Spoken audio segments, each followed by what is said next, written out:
Let's look at the chariot basic kills. The first basic kill that we'll take a look at is known as the Double Chariots Checkmate, and this works exactly the same as a ladder mate in Western chess. In Western chess, you can use two rooks to walk a king backwards, eventually forcing a checkmate on the back rank.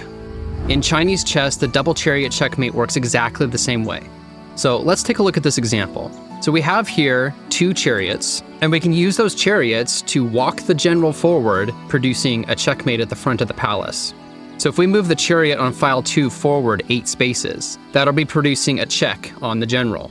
The general can't block with anything, so he has to walk forward 1 space, and then we can produce another check with our 8th file chariot. The general again has to walk forward another space, and we can pull our 2nd file chariot back, producing a checkmate. So R2 plus 8 produces a check. General has to walk forward.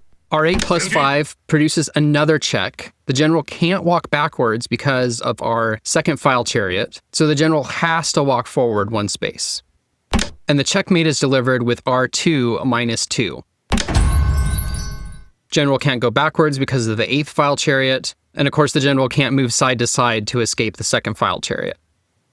Now, which chariot you start with can matter greatly in your success of using the Double Chariot Checkmate. So in this example, we have our 2 chariots, and we're going to be doing a vertical walking of the general instead of horizontal like we saw in the previous example. And if we choose the chariot on our 6th file to be our starting chariot to produce the first check on the general, forcing the general to walk sideways, then we're going to be in some trouble. So let's see what happens. So starting with R6 equals 4. The general can't block with anything and is forced to step to the side. K6 equals 5. Let's bring our 2nd chariot into action. R1 equals 5. Xiangqi. The general cannot step to the right, must move to the left. K5 equals 4. So let's bring in our chariot for the kill. R4 equals 6. Xiangqi. And this is not checkmate, because the general has a cannon that can now jump over the general and take out our chariot. Now it's not going to be so easy to win. The opponent has 2 chariots at their disposal, and they can easily come in and checkmate us in return. So let's return to the start and think this through a little more carefully. We know that Black's 4th file is being protected by this cannon. So our final checkmate must not end on the 4th file. So what we need to do is walk the general into exactly the position it currently is, forcing the checkmate on file 4. So let's try. R1 equals 4. Xiangqi. General has to step to the left. K6 equals 5. And here we have another choice. We can move our 6th file chariot, producing the check, but this forces the general back over to the 6th file, which is going to be problematic for checkmating because of that cannon. But if we move R4 equals 5, that produces, again, a check on the general. General has to move to the right, allowing us to swoop in for the checkmate on file 4. R6 equals 4, checkmate. Again, this is checkmate because the general is under attack, can't step backward to escape it, can't step sideways because of our other chariot, and there's nothing that can block. Here's another example of a double chariot checkmate, where the order of the chariots matters. So if we start with the chariot on the right, we're going to have some troubles checkmating the opponent. R2 plus 2, general has to walk forward, can't block with anything. R8 plus 2 comes in for the 2nd check. General can't step backwards because of our 2nd file chariot. K6 plus 1, pull our other chariot back, R2 minus 2. And this, unfortunately, is not checkmate because the opponent has a horse protecting this square. And after a couple trades, we'll end up getting checkmated ourselves. So back to the beginning, we have to checkmate our general on the back rank. We can't walk the general forward 2 spaces and produce our checkmate here because of the opponent's horse. So let's start with our 8th file chariot. General has to walk forward. And here, again, we have a choice on which chariots to move first.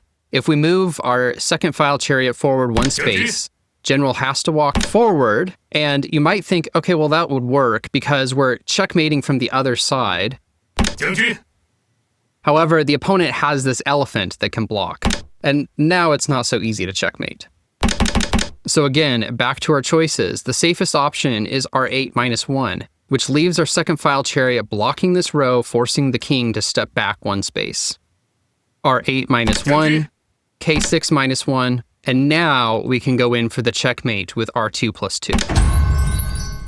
And again, this is checkmate because we're attacking the general, and the entire escape path is blocked by our 8th file chariot.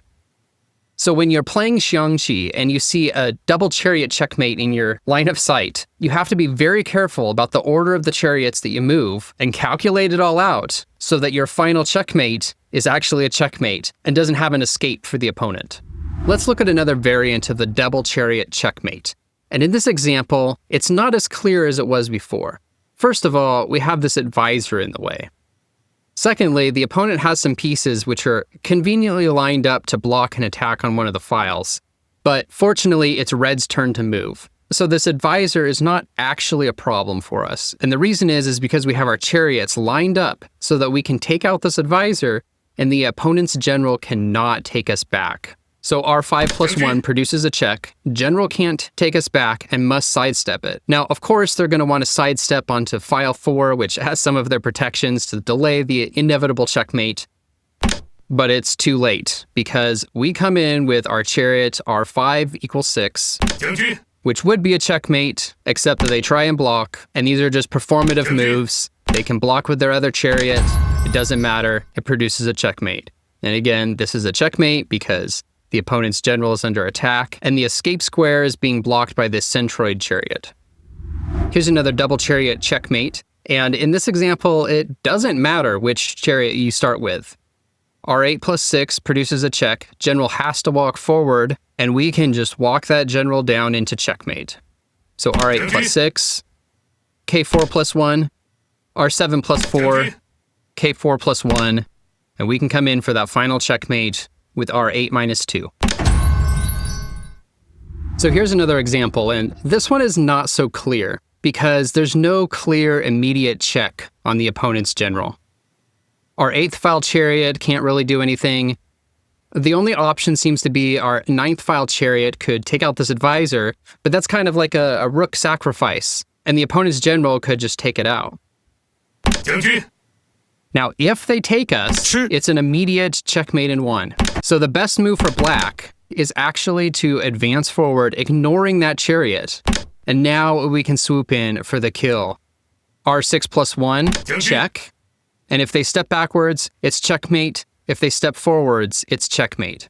k5 plus 1, r7 minus 1, checkmate. And again, this is the classic configuration for the double chariot checkmate, the escape being blocked by one chariot, the attack being delivered by the other.